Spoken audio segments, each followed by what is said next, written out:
I know it. You're too busy and you don't have time for mobility work. Guess what? Make time. No one's ever going to give it to you, so you're going to have to make the time in your life.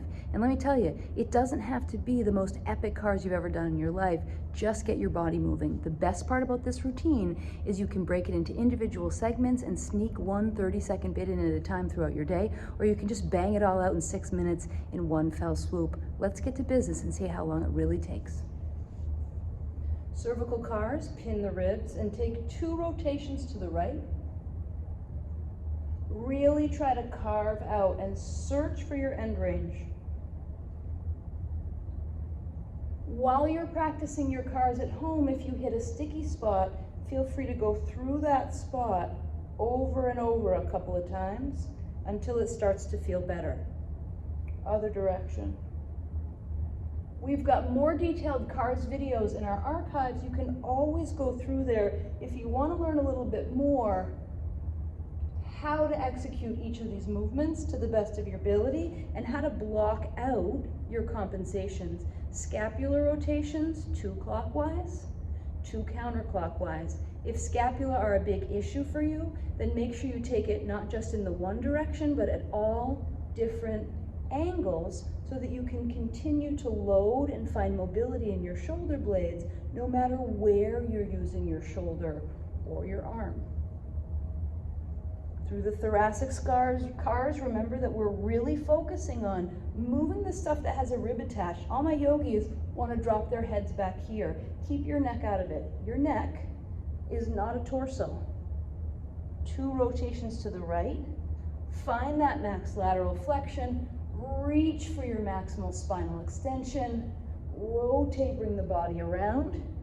Again, if you have a sticky spot, hit that spot a few times over until it starts to move a little bit more comfortably for you.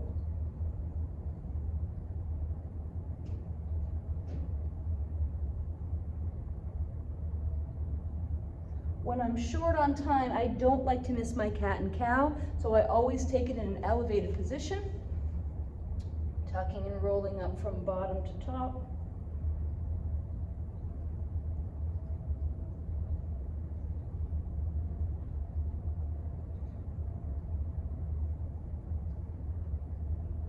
And from top to bottom.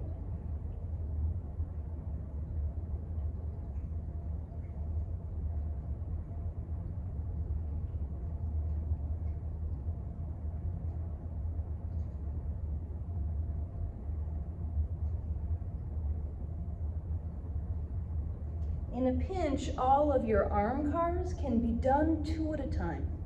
It's better that you get some rotational work in your shoulders than worrying about if you can't fit double sets in. Only thing I'd pay attention to here if you're doing the double sets is can you concentrate on switching which arm is closer to your body to find that challenge. I guarantee if you can squeeze this bit of movement into your day, you will feel a heck of a lot better after you started than you did before. Elbows.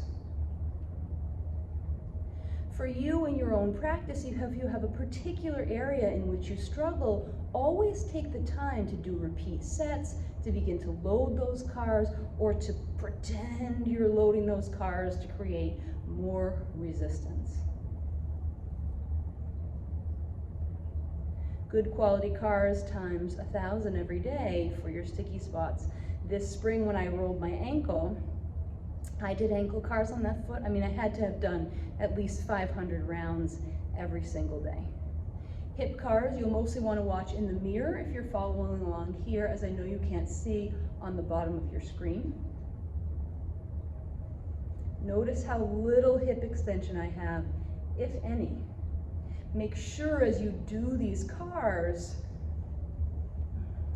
that you're doing your best to leave your lower back out of the action, and really try your best to move your femur, your leg bone, in your hip socket. Shoulders and hips, necks and spines tend to be sticky spots for almost everybody.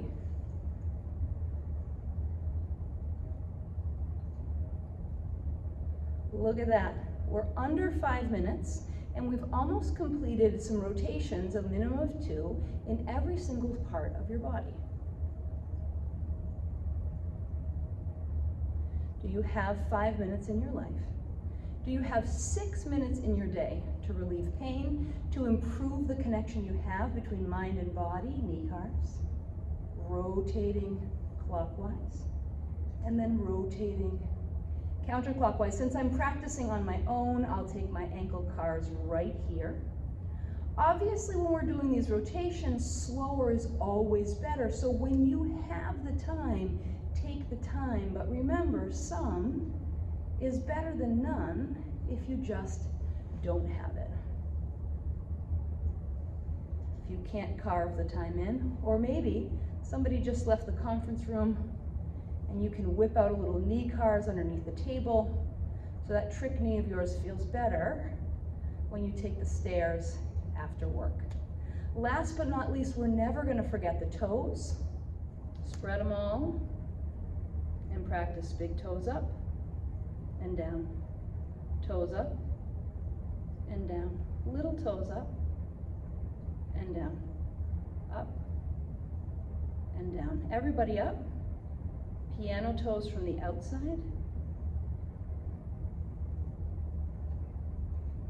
And for those of you that can't do this without some feedback, bend over or sit down. Piano toes from the inside. This is always harder.